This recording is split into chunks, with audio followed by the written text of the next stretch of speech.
Hi guys! Welcome to my vlog.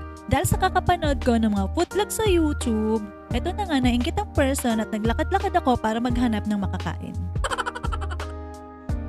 Madalas dayuhin itong lugar na to lalo na pag holiday season.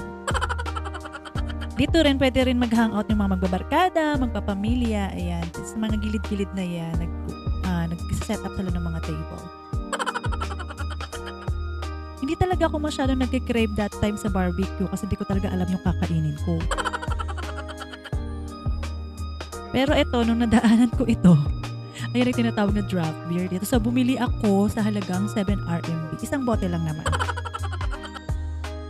So, yung presyo niyang 7 RMB lang kayo na bahala mag-convert. So, dito sa part na to, makikita nyo nang gumagawa ng 12 manang para sa kanyang siopaw. Hindi ko lang alam kung gutom lang ako pero para sa akin itong pinakamasarap na siopaw na natikman ko dito sa China. So, habang naglalakad-lakad ako, nakita ko ang tindahan na ito at nagliwanag na naman ang mata ko dahil ito ang pinakapaborito ko. Ang presyo nga pala na ito ay nasa 20 RMB for 7 pieces. So, bahala na kayong mag-convert sa peso. So, sa hinaba-haba ng nilakad ko, ito lang yung binili ko, oyster and siopaw plus beer.